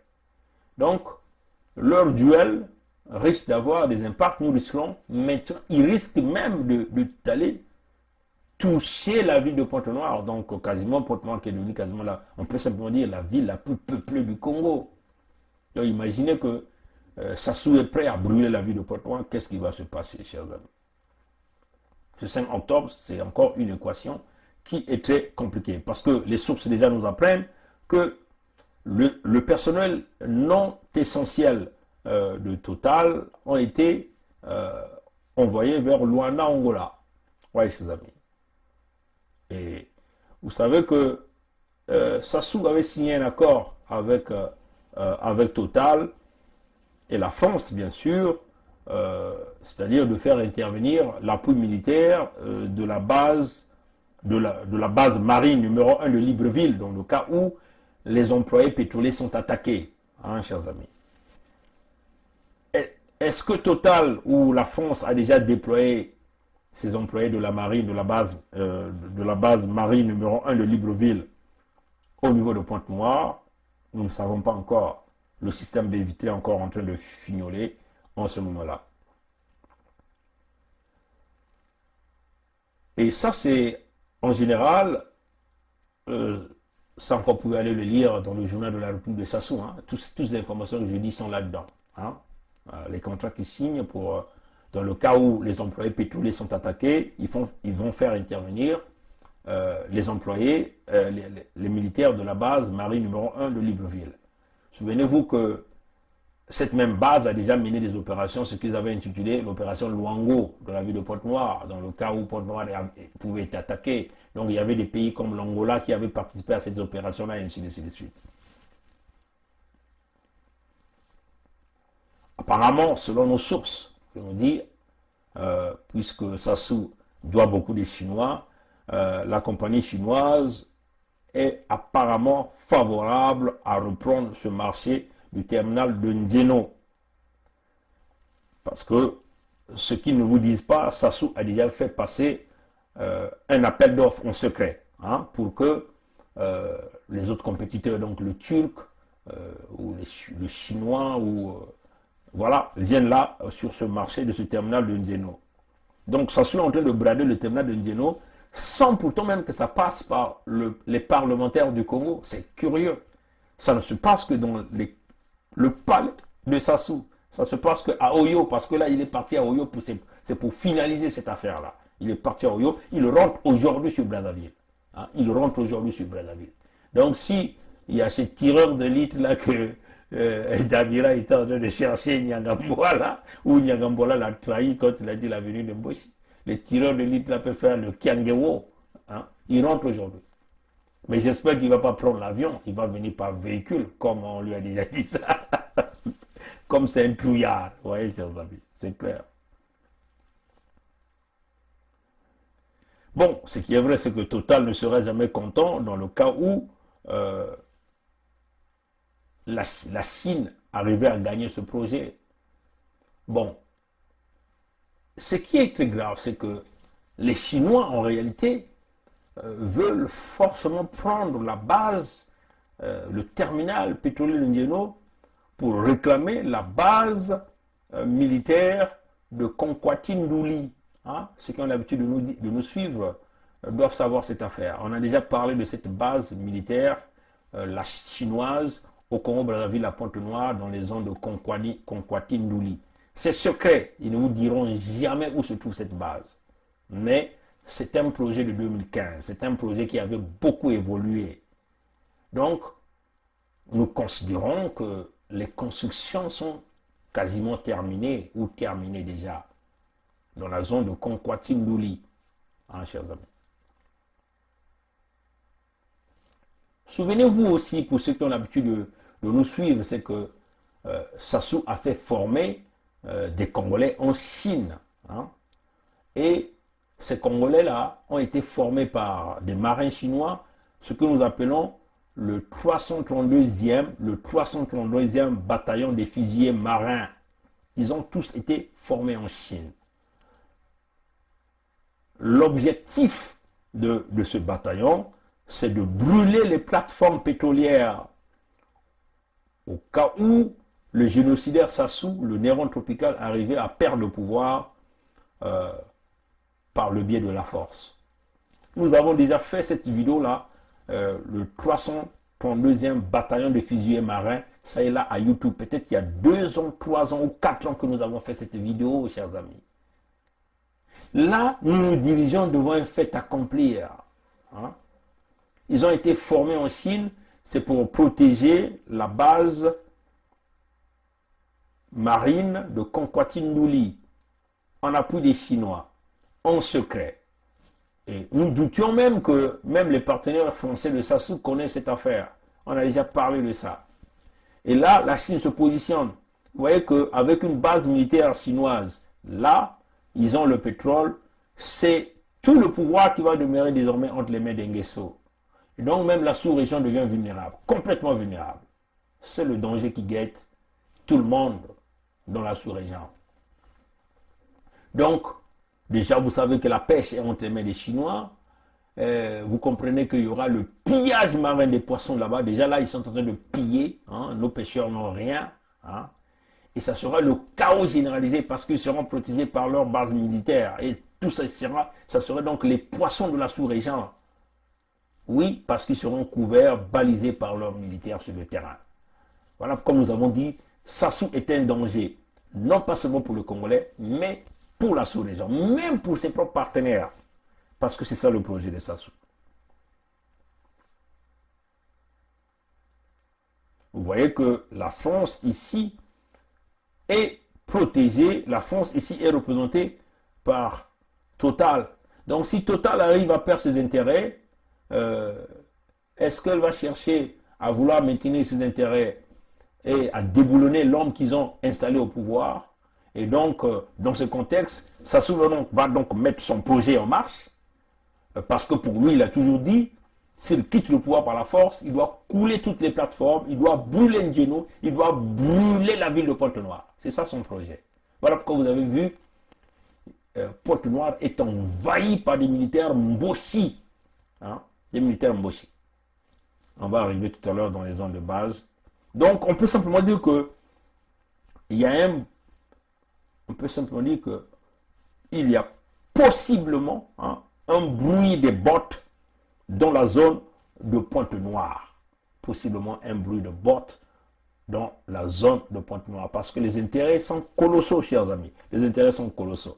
Donc, nous, en ayant un œil de lynx, nous demandons aux populations la vigilance, à tous les citoyens congolais, même des étrangers, résidant au Congo-Brazzaville, de regarder cette date du 5 octobre, donc dans quelques semaines. Ceux qui pensent que s'il faut quitter la ville de Pointe-Noire, quitter les zones, ceux qui n'ont rien à faire, quitter ces zones-là, juste le temps d'observation. Ceux qui n'ont rien à faire dans les zones de Pointe-Noire, de se retirer hors de Pointe-Noire, chercher une autre ville dans un autre département voisin pour y habiter temporairement. C'est simplement un conseil que je suis en train de donner à nos paisibles populations. Ce n'est pas une question de peur, mais essayons de regarder ce que l'homme à la coiffe du diable est en train de vouloir faire ici. Est-ce qu'il va challenge ses partenaires? Nous ne savons pas encore. Mais vous savez que quand cela arrive, c'est le citoyen, et notre rôle, c'est de protéger les vies. C'est les citoyens qui se retrouvent victimes. Donc imaginez que vous mettez Pointe-Noire en feu et à sang, c'est le chaos généralisé, chers amis. Comme le Néron tropical est quasiment vers la fin de sa vie, est-ce qu'il va décider d'aller sur ce chemin? Nous ne savons pas encore, chers amis. Donc, nous encourageons énormément ceux qui peuvent se déplacer bien sûr, en observant. Hein, c'est pas la peur, mais c'est une question de regarder. Vous pouvez aller dans le Niari, peut-être maintenant, dans la Kumu, la Bwenza, éviter les lieux des zones militaires, le chemin de fer Congo-Océan, éviter les grandes villes, Brazzaville, Pointe-Noire. Voilà, donc c'est ce que nous sommes en train de dire. Ne traînez pas trop vers les gares, hein, soyez un peu très éloignés des gares. Le bruit de bottes, nous sentons que c'est possible que ça peut arriver parce que les Chinois est en train de maintenir la pression parce que le Chinois veut récupérer sa base militaire de Konkwati Ndouli. Donc, si Pointe-Noire brûle, Brazzaville va forcément brûler parce qu'il y aura la réplique. Hein, chers amis, c'est clair. C'est clair. Et les grandes villes vont forcément brûler. Parce que la compagnie Total EP, si elle est en train d'évacuer le personnel essentiel ou non essentiel, est-ce qu'elle va mener la résistance? Nous ne savons pas encore. Dans le cas où Sassou bascule le projet, nous ne savons pas encore. Est-ce que le palais de l'Élysée va arriver à convaincre son préfet? Nous ne savons pas encore parce que il a juré de servir les intérêts de la France au détriment des Congolais. Vous voyez, chers amis.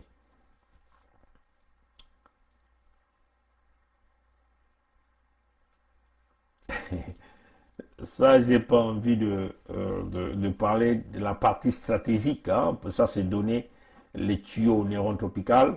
Je ne lui donne pas cette information parce que notre objectif, c'est de prendre ce type-là. Et c'est d'ailleurs ce que nous avons toujours dit aux Français. Vraiment, le peuple congolais vous supplie de nous donner ce type. Et nous allons le juger nous-mêmes. Hein. Nous allons le juger nous-mêmes.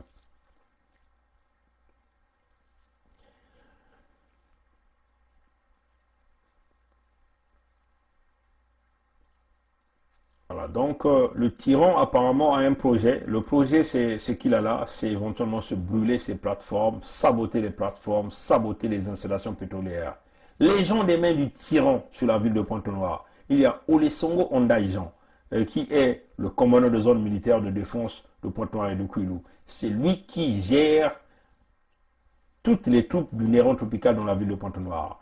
Il sait le plan de Sassou, donc il sait à n'importe quel moment qu'il est prêt à mourir pour Sassou, pour mettre ce plan en exécution.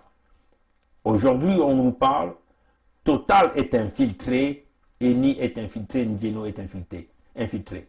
Les parents de Sassou qu'ils embauchent, qu'ils mettent à Total et Eni, ce sont les agents de la DGST qui travaillent pour Sassou. Ils prennent toutes les informations et ils basculent. Parce que pour eux, il faut conserver le pouvoir dans le clan, dans la famille. Donc quand eux, ils imposent des employés à Total et Eni, ces gens-là sont les enfants des parents, des gens qui sont au pouvoir, qui sont des agents informateurs. Alors on nous parle, Ndjeno est quasiment quadrillé par les... Si vous voulez aller à Ndjeno, vous allez passer plusieurs barrages de militaires, des miliciens de Sassou, gérés par Olesongo, parce que ça fait partie de leur plan. Dans le cas où ils perdaient le pouvoir par la force, ils veulent brûler Ndjeno.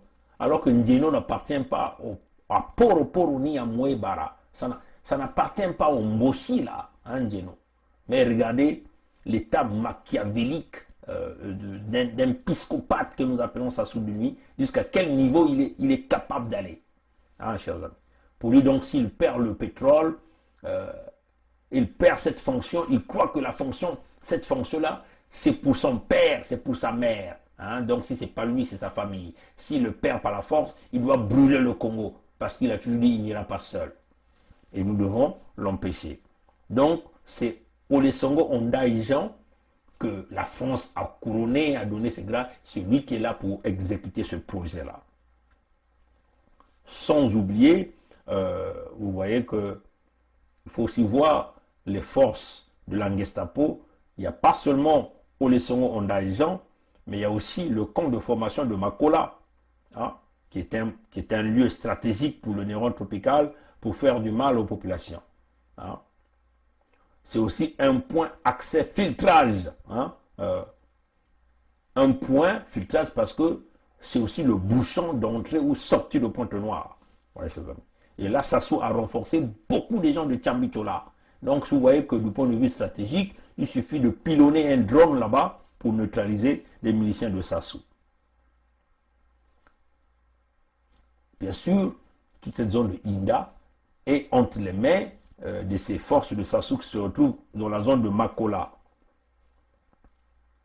Donc, nous pensons que, comme nous disons, ceux qui n'ont rien à faire à Pointe-Noire peuvent déjà quitter maintenant, en immédiat, juste le temps d'observer ce qui va se passer les 2 semaines avant ou après le 5 octobre, jusqu'à ce que nous ayons une idée très claire, dans le cas où Sassou s'est décidé de donner le pouvoir. Parce que vous comprenez qu'on est très convaincu que les patrons de Sassou n'accepteront pas que Sassou le donne aux Chinois. Mais le Chinois est en train de pousser fort parce qu'il faut maintenir l'équilibre militaire chinois dans cette zone, donc les intérêts chinois dans cette zone et dans les pays environs. Vous voyez, chers amis. Puisque Sassou doit quasiment de son argent vers les Chinois, est-ce qu'il va tomber dans cette nasse? Nous ne savons pas encore, chers amis. L'avenir d'Emboshi. L'avenir d'Emboshi.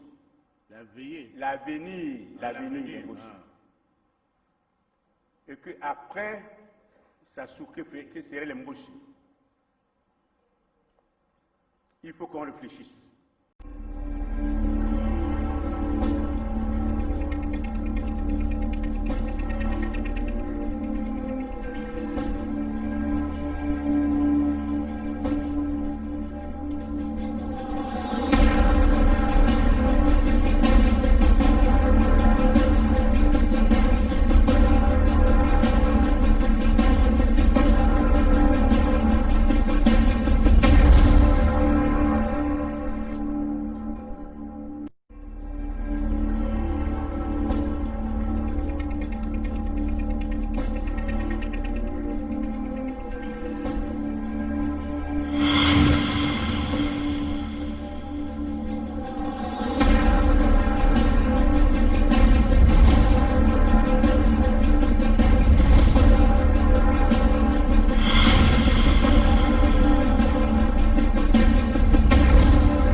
Ce que vous devez savoir, le projet de ce bataillon, de 332e bataillon de fusiliers marins, ça c'était bien avant le référendum. Hein. Ces gens-là ont été formés à bien les référendums. Donc Sassou préparait déjà les circonstances, tout. C'est-à-dire que s'il perdait le pouvoir, le référendum, son but c'était de couler les plateformes de Total et de INI avant qu'il puisse quitter le pouvoir. Et voilà pourquoi il avait déjà préparé à former ces gens-là en Chine. Et donc, ils sont suffisamment formés pour faire ce travail-là. Le commandant de ce bataillon, le état-major, on peut simplement dire que le chef d'état-major du 32e bataillon de fusiliers marins, c'est le commandant Thierry Syriac Ondama. Thierry Syriac Ondama, vous allez voir leurs photos sur Facebook. Après, les amis de YouTube auront ça directement. Bon, ce n'est pas un hasard ce que vous devez savoir, c'est que tous ces gens-là, ce commandant-là, Thierry Cyril Ondama, le commandant Thierry Cyril Ondama, rapporte à Okemba Dominique Jean. C'est comme ça que ça se passe.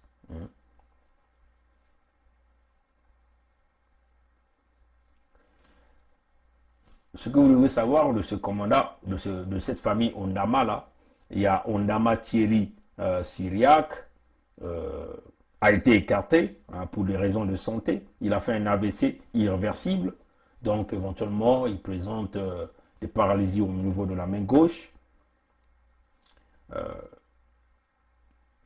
C'est lui qui détient les plans et le lieu de cette base militaire avec le concours des Chinois de Konkwati-Nduli. C'est lui qui détient tous les clés, parce que c'est lui qui était les patrons. Donc l'original des plans de la base de Konkwati-Nduli. Donc partie des bâtiments, partie quai, partie armement, c'est lui qui a ça, ce Ondama Thierry Syriac. Bon, il faut aussi voir, il y a un autre Ondama Michel qui est colonel à la garde de Sassou. Il était formé en ex-Union soviétique. Il est actuellement instructeur des miliciens de Sassou à Tchambicho. Oui, chers amis. Il y a Okoba Osiris, qui est leur neveu, ex-combattant Cobra. Il était aussi à la garde républicaine. Il a déserté. Et là, c'est une machine à tuer. Allez-y même regarder. Lors de l'attaque du colonel Ntchourou, vous allez le voir. On va vous sortir encore ça. Vous allez voir ce type-là là-dedans. Oui, même le colonel, il a demandé alors. Mais les colonels sont avec l'arme. Vraiment, on est découragé de lui. Oui, avec l'arme. Le colonel sont avec l'arme. D'accord. Il doit faire face au public. Depuis la jamais l'armée. Jamais l'armée. Jamais l'armée. L'armée, c'est l'armée. D'accord. Bon, sa parcelle, on va commencer. Sa parcelle, c'est où? Bon, alors là-bas. Bon, voilà un peu. On va aller regarder. Oui, mais il était armé comme ça. Il était armé jusqu'aux dents. C'était un deuxième John Garand qu'on avait au Congo. Exactement. Avec les militaires qui vont. Oui, bonjour. Présentement, c'est un Cobra sur la place de Paris en toute liberté et jouit de toutes ses libertés. Donc, c'est cela.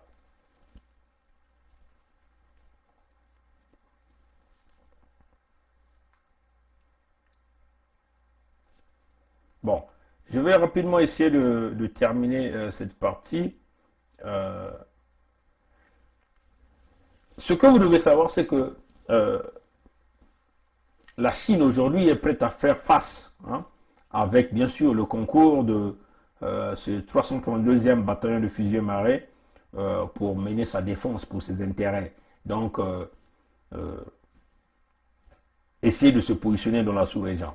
Parce que si ça se dans le contrat, les Chinois vont tout de suite déployer leurs militaires dans la sous-région. C'est ça la réalité. Donc éventuellement, vous savez que les Chinois ont une base à Djibouti. Donc je suis sûr que si Sassou donnait le contrat aux Chinois, je suis convaincu qu'il y aura déjà un navire militaire chinois dans les environs de Pointe-Noire dans les jours qui viendront. Donc il faut donc demander aux satellites militaires de nos partenaires de pouvoir s'orienter déjà dans cette zone pour regarder ce que le Néron tropical avait vouloir faire dans cette sous-région-là.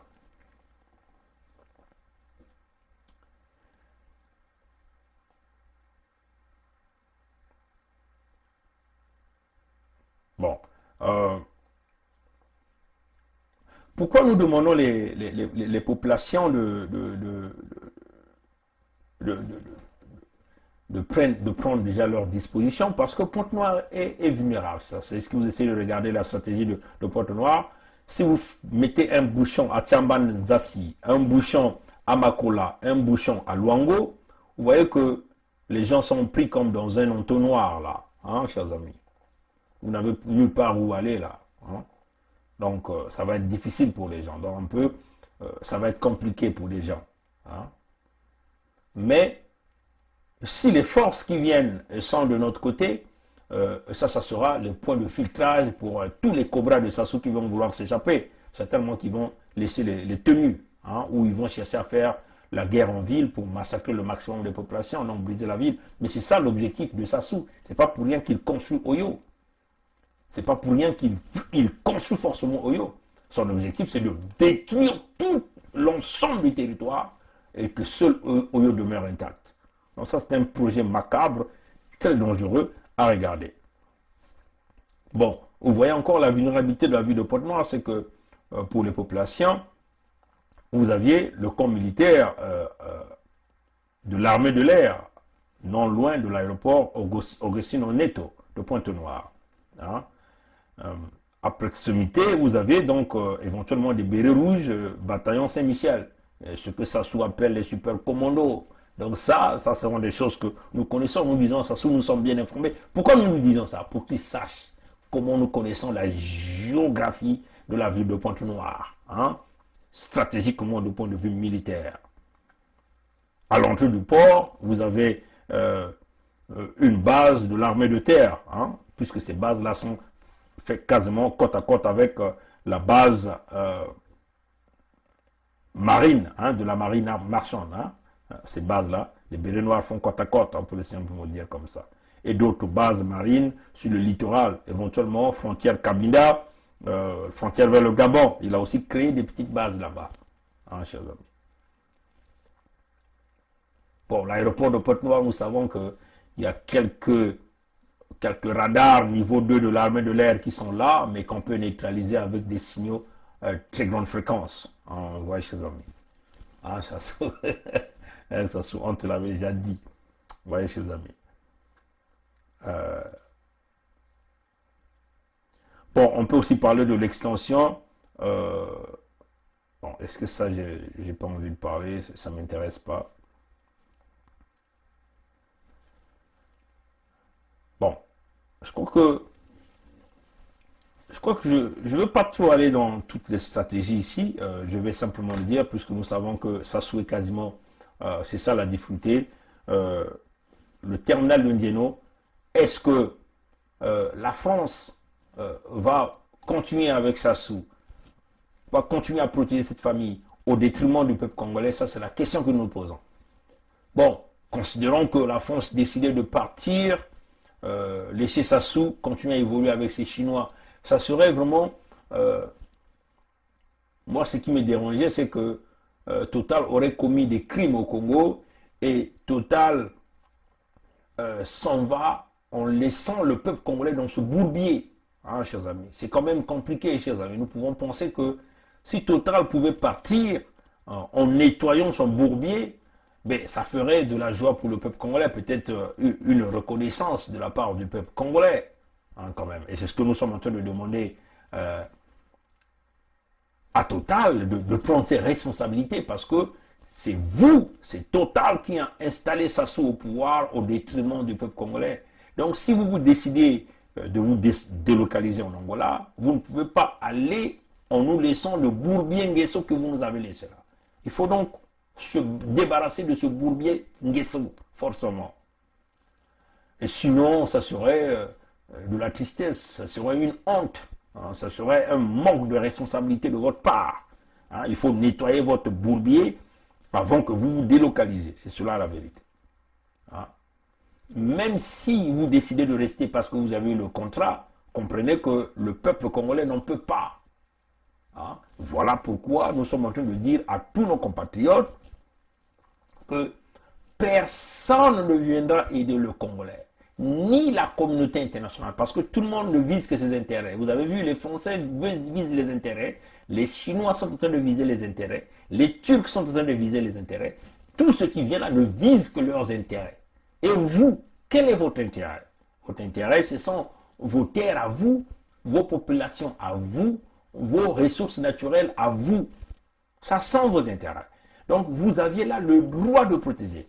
Comme le président Lissouba l'a dit, la communauté internationale ne viendra jamais vous sortir de là. Ce sont les Congolais qui doivent se forcer, se battre, de sortir leur pays de cette merde. C'est les Congolais qui sauveront le Congo. Ce n'est pas la communauté internationale. N'y comptez pas. C'est les Congolais qui sauveront le Congo. Ce n'est pas la communauté internationale. N'y comptez pas. Sur la table de négociation et non pas au bout du fusil. I am not came here to battle and to struggle. I came here to help my country to develop themselves. Voilà pourquoi nous avons dit l'unité du Sud demeure l'unique équation pour chambouler le fils Mboshi, Sassou Nguesso de là. L'avenir d'Mboshi. L'avenir d'Mboshi. L'avenir d'Mboshi. Et que après, Sassou, que serait l'Mboshi? Il faut qu'on réfléchisse.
l'unité du Sud, c'est l'unique option qui va protéger la ville de Pointe-Noire, qui va protéger les Mal-Luango, les terres du Congo. Parce que le Mboshi Sassou est prêt à brûler Pointe-Noire parce que si ceux qui l'ont installé au pouvoir au détriment du peuple par le prix du sang veulent l'enlever par la force. Il est prêt à brûler ces gens-là.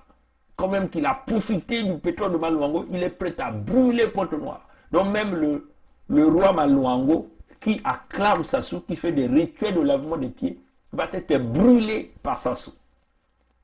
Parce que c'est un psychopathe, c'est un malade mental. Il dit qu'il n'ira pas seul, donc il va faire couler même les plateformes. Voilà pourquoi l'homme continue à acheter des armes. C'est pas pour rien qu'il achète toutes ces armes-là, parce qu'il sait qu'il y aura un contentieux qui pourrait arriver dans le cas où il s'est décidé de donner ça à ses partenaires chinois. Mais puisqu'il doit la Chine, nous considérons qu'il risque de donner ça aux Chinois. Et donc, il va falloir que notre intérêt, c'est nos populations, nos terres, nos ressources naturelles. C'est notre... c'est primordial pour nous au Sud. Donc, à l'heure où nous sommes en train de parler, nous ne pouvons plus parler des contentieux entre nous. Nous devons s'unir pour faire bloc. Ceux qui sont à Pointe-Noire, les adeptes de Sassou, doivent être traqués au même titre que les mbossistes de Sassou. Tous les mbossistes. Quand on dit les mbossistes, il n'y a pas que les mbossis. Il y a tout le monde, tous ceux qui protègent ce régime.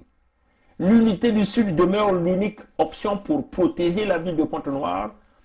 Vous voyez que même les parlementaires de Sassou ne savent même pas ce qui se passe avec cette affaire du terminal de Ndiéno. Il le gère dans sa famille. Mais ça n'appartient pas à Sassou, le pétrole de Luango. Ça n'appartient pas aux Mbossi qui sont là. Ouais, chers amis. Donc, l'unité du Sud, c'est ça qui fera le contrepoids à Total, le contrepoids à Sassou Nguesso, le contrepoids aux Chinois, au contrepoids aux Turcs, au contrepoids à tous ceux qui viendront. Si nous ne faisons pas ça, chers amis, ben, vous n'aurez que vos yeux à pleurer. Parce que là, c'est un moment déterminant. L'unité du Sud, enseignez ça à vos enfants. Là où tu te retrouves en Occident, appelle ton frère qui est au Congo, parle-lui, dis-lui d'aller dire à son voisin. Son voisin doit aller dire à son voisin. Toutes les mamans qui vont dans les marchés doivent être imprégnées de l'unité du Sud. Ce n'est pas l'affaire de Pongui, là. Moi, je ne suis qu'un canal que les forces spirituelles ont utilisé pour dire ça. Tout ce qui parle de l'unité du Sud ne sont que des canaux que les forces spirituelles ont donnés pour dire ça. Donc nous nous sommes élevés à l'étape d'esprit, nous avons pris cette problématique, nous l'avons dit et nous continuons d'avancer avec ça. Malgré les flèches qu'on est en train de nous jeter, vous voyez comment on nous jette les flèches partout. Mais nous continuons de parler de ça. On nous critique parce que l'unité du Sud, c'est la clé de la libération du Congo.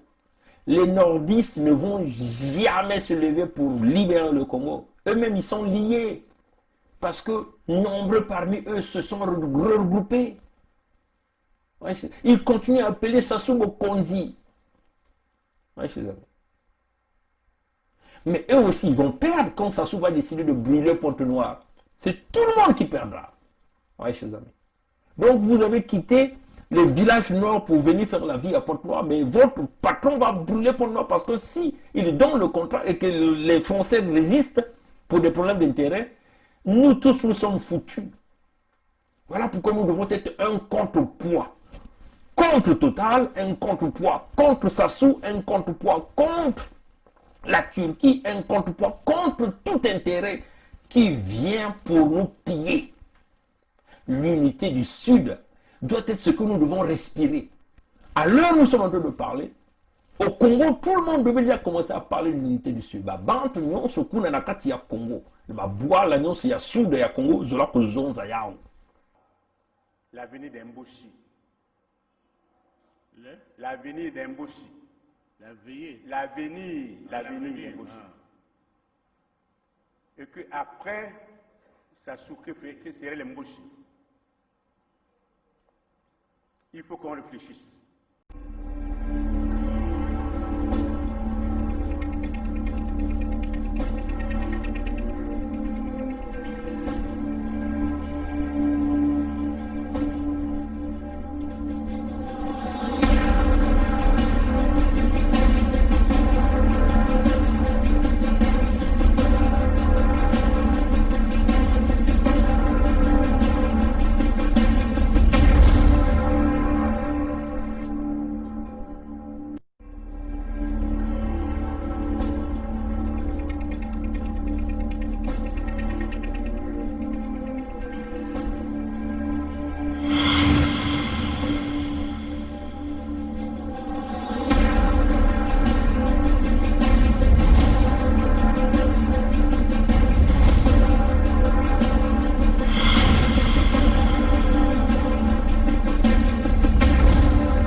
baka singa ya telefoni bokila mpangi yange kisika ni sika yani kele yani kuzonza l'unité du Souda baina kila kisaka na balikole tuba mambo ya unité du Souda na kati ya balikole baina ke kuenda kana mabundu tuba mambo ya l'unité du Sud ngevanda tata Mukengi tata Mulongi tata Pasteur ngeke tuba mambo ya kiyengi ya bana ya Souda ngeke mama keti kisaka na zandu fonge kuzaba kiyengi ya bana ya Souda ni yao kesala ke bantoto bake na kutekisa bimvwa bake na kubaka bantu bake na kufwa mais si beno me kuzonga vya mpasi na mpasi batata na bamama betoke dila baboko na zola yentu kaka mutindu yai kweka mutindu ya kaka mutindu kuna kudila kaka Mose ya kaka ikeleve ngeke kutala ve nzambi kukulumuka na kusalisa beno tata lisuba tubilaka beno ke ni bantu ya nzenza veke kwiza kubasisa beno na kati ya mpasi ni beto mosi bantu ya Kongo ke kubasika na kati ya mpasi beto kutela meno batata na mama kiyenge ya Souda kele kaka ni yina ke kubasisa beto na kati ya mpasi batata na bamama bukila mpangi yange tubila yandi mama ketikisana zandu fuya nzaba kiyenge ya Souda kele hiki kisalu na bene na kupesa yao kaka na beto ve parce que kiyenge ya Souda kele nzile ya mpulusu ya lusalusu ya yenge ya kutunga bwala ya kunata babisalu ya kuvutula bimvwama kuna na Kongo kuvutula ba kompani kupesa kuseka na kati ya babantu kubina na bampangi ya kele klima ya mbote na kutunga bwala ya beto kuvutula buzitu na kati ya Kongo ina mwana ya mumboshi sasungeso na bampangi ya yandi mekuvelisa mekubebisa Kongo kiyenge ya Souda ke kuvutula zola yenge kiese kintwadi kiminu na kati ya Kongo ngevanda mwana ya fieti mutu ya kukula kento to bakala ngeke kutala kisika ya nge na kati ya Kongo ina ngeke kutala tingeme kuma muntu ina baka na kupesa buzitu muntu ina mekuzwa kisalu ngeke kwena kusala kuzwa mbongo kudikisa likana yange kufisa bana yange na likole ya mbote ngeke na kimbevo kwena lupitalu ya mbote baka kupesa ngepe mbanganga ya mbote beto ke kuvutula Kongo yina beto kuza kutala yina batata masamba deba vandi kwenda kutunga batata na mama ya kele ya imekuma wapi ntangu awa na mbanza ya Canada betke na ngunga betke na 1h50 ya mpipa ina beti tubaka du matin na mungu abunu muku lala ve mungu na kutubila na beno bana ya Kongo kiyenge bokila mpangi yange ngetu bakiyenge kiyenge ya Souda ke kikaka ni yina ke sala ke beto kufuta diaka beba nzila kuna na Souda ya Kongo kiyenge ya Souda ke sala ke beto nata bambulumbulu ina ke zola bana ya Kongo bake kuna vena kubula bana ya Kongo me bake kuna na kukeba bwala kukeba bampangi ni mutindo yina si beto kusala ve mwana ya momboshi ke kufwa beto nyonso ke kutekisa bantoto ya ke kuma mpasi na mpasi bidilu mfululu manyongo ke kutatamana abeno na kutala lusaluso asiki mpia ngeke kudila yisu kulumuka yisu na kukulumuka asiki mpia beto kubeno babilemba nzau bana ya Kongo d'Italie ya kukwena na ntwala.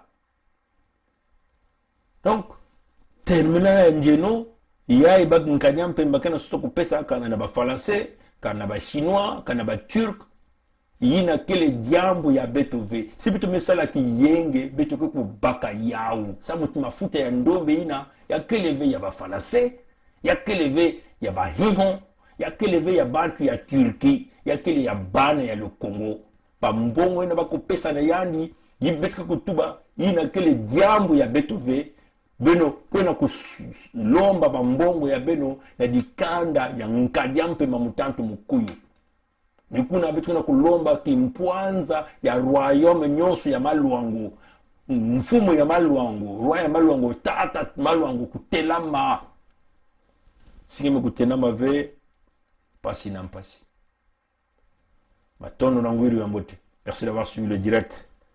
La lutte continue, le peuple gagne toujours. Ingeta, à la prochaine chers amis, au revoir. Je suis d'accord, mais vous me dites à moi, si j'invite mais une révolution ne s'invite pas. C'est le peuple qui la décide. L'avenir d'Emboshi. L'avenir d'Emboshi.